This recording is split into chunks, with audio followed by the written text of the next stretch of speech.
داخلة المطار بقى وانا عروسة وبتاع، وزي ما جوزي متفق معايا اتخطبنا وقضينا الخطوبة 90% منها اونلاين.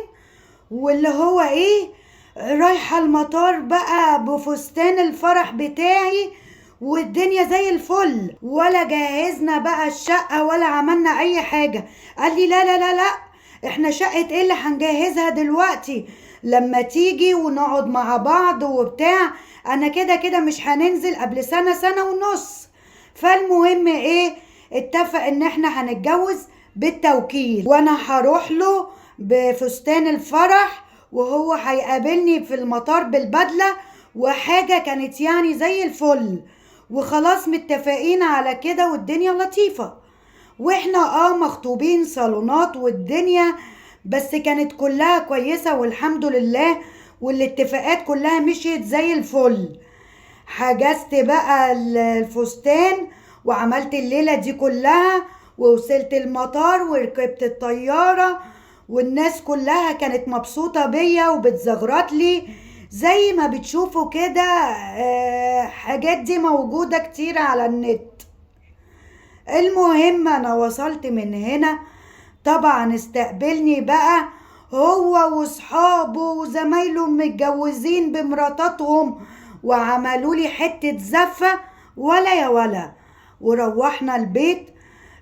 طبعا السكن اللي هو ساكن فيه حاجة كده استوديو صغير كده، بس وضبه وغير فيه وجاب أوضة نوم حلوة ومطبخ حلو، والدنيا زي الفل وجميلة جدا يعني. عروسة بقى وليلة الدخلة عادي جدا، وانا كنت طايرة من السعادة، رغم ان انا كنت يعني كان حصل شوية زعل.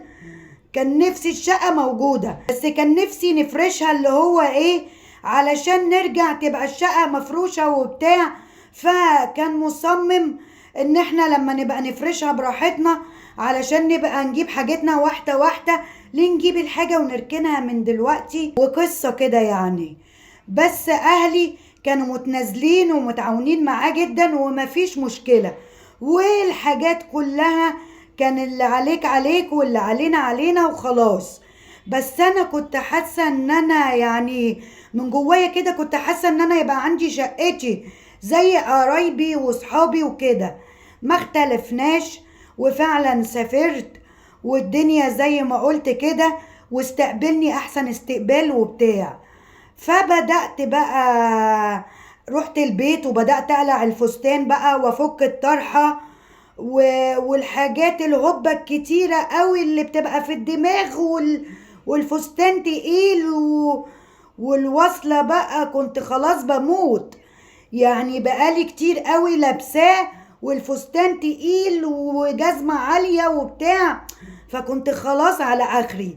المهم قلعت بقى من هنا، وبدأت بقى ايه، افك حاجتي واطلع هدومي من الشنطة، وساعدني بقى ان انا اوضب الشنطة، علق لي هدومي وحاجتي، والدنيا كانت لطيفة، وجايب اكل مجهز واكل جاهز وبتاع، والدنيا مية مية.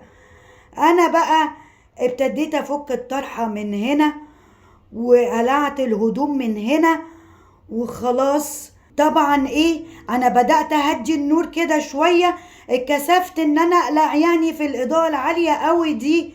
فكيت كله وقلعت كله، ولسه يعني بلبس قميص نومي، فلقيت ده راح مصوت في وشي: لا، انتي غشتيني، انت ده صغير قوي، انتوا غشاشين، وانا هنام جنب مين؟ ايه اللي انتوا عملتوه ده؟ انتوا كان لازم تقولولي، انتوا كان لازم تقولولي ان هو صغير وقصير، وقعد زعق. طبعا انا اول ما شفت منظره كده، هو في ايه، هو في ايه، سويت سويت سويت، واللي هو انا بقيت خايفة ومكسوفة، وبقيت في نص هدومي ومش مستوعبة اللي هو بيعمله ده، والسويت ده والجيران والصوت والسويت والكلام ده كله. وده هو بصلي من هنا وقعد كده: يا غشاشة، انتوا غشتوني، انت ما قلتليش ان ده قصير قوي كده وصغير قوي.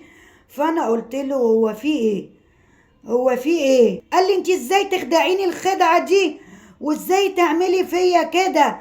انا مفيش دخلة، اتفضلي البسي وغوري من وشي. مفيش دخلة؟ انت اول طيارة وهترجعي لاهلك تاني. قلت له: اول طيارة؟ طبعا انا بقى انهارت من العياط وعلى منظره ده. اول طيارة هرجع لاهلي؟ هو كده؟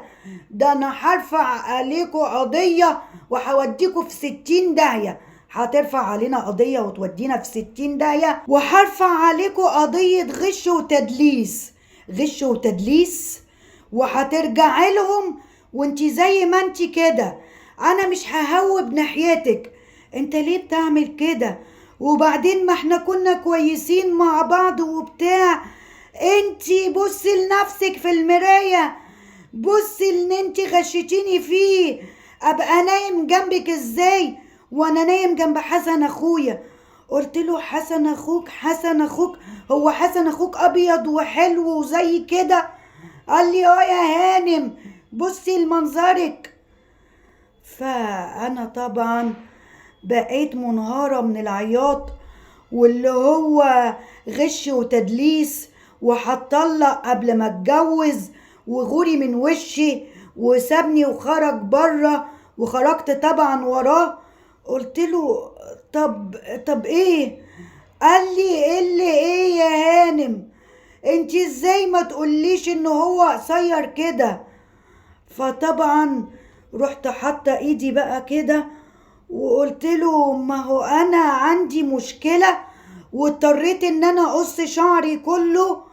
فانا يعني شعري هو طويل كده وصغير شبه الولاد يعني. كان عندي مشكله وعملت بروتين وعملت حاجات من الحاجات اللي بتتعمل في الشعر دي.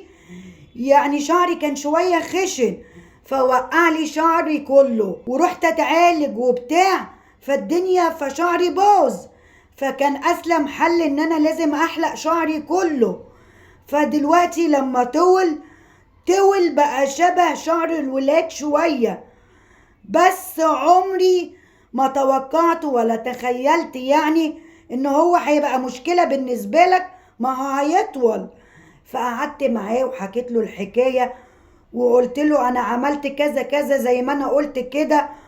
واصلا في الاول انا كان عندي مشكلة في شعري انه هو ما بيطلعش وضعيف وبيخس، وعندي مشكلة فيه ان هو مش بيطول كويس وضعيف جدا، وبعدين شوية خشن فكان لازم اعالجه. فقلت قبل الفرح بفترة كده رحت عملت البروتين والحاجات دي، والحظ المهبب خد شعري ومعرفش المادة اللي حطها لي دي هببت ايه، فخدت شعري وهوب كله وقع. وفروة راسي حصل فيها مشاكل وطلع فيها زي بقع كده وحبوب وتقرحات وحاجات. فكان لازم علشان اعرف اعالجه احلقه خالص. انا بقى ما حكيتش الكلام ده، ما كنتش حكياله الكلام ده كله. وطبعا ليلة دخلتي اتفاجئ بقى بالقصة السودة دي كلها، فقعد يصوت وقلب الدنيا: انتوا غشتوني، انتوا خدعتوني، انت ازاي ما تقوليليش، انتوا نصبتوا عليا، وانا ايش ضمني بعد كده ان شعرك ده هيطول؟ بصي يا هانم، طب تعالي وريني. وراح جايبني يعني من قفايا كده: وايه ده اللي فيه ده؟ والله العظيم لا ارفع عليكم قضية وحاسبت كل حاجة. وراح جايب الموبايل كمان وراح مصورني، وبيصورني بقى وانا بيصورني وانا من غير هدوم كمان. ايه انت بتعمل ايه؟ انت اتجننت؟ انت ازاي تصورني بالمنظر دوت؟ وحلف 100 يمين انه مش هيلمسني ولا هيجي جنبي، وان هتطلق وهيرفع علينا قضية كمان، وهو اللي هيطالب بتعويض. يعني مش هيدفع لا مؤخر ولا مقدم ولا نفقة ولا شقة ولا شبكة، وهياخد كل حاجة كل حاجة كل حاجة، وكل الكلام اللي بيبقى مكتوب ده كله هياخده، وهيطلب كمان بتعويض. وحرفيا حجزلي، انا ما قدرتش اتكلم، ما عرفتش اعمل اي حاجة خالص، ولا حتى كلمت اهلي. انا اهلي اتفاجئوا بيا جرى ديلي زي الخايبة، وراجعة بعديها ب3 ايام عبال لما حجزني ورجعت فعلا. ودلوقتي انا قاعدة مستنية اللي هيحصل. اهلي طبعا عرفوا كل حاجة وعرفوا اللي حصل، مفيش اي تواصل، ما بيردش على اي حد خالص، ما بيتكلمش، لا اتصل باهله ولا اتصل باهلي. اهلي بيتصلوا بيه علشان يسووا الموضوع. طب ايه اللي يرضيك؟ طب نوصل لحل وسط؟ طب هتعمل ايه؟ يعرفوا حتى هو في دماغه ايه؟ ولا اي حاجة خالص. من ساعة ما رجعت بقالي اسبوع اهو، ولا الهوا، وقاعدة على كف عفريت، مستنية بقى ورقة طلاقي، مستنية بقى ورقة من الاسم، مستنية ورقة من محامي، حد بقى رافع عليا قضية. حياتي اتدمرت قبل ما تبدأ. انا دلوقتي في الوضع اللي انا فيه ده، انا اتصرف معاه ازاي؟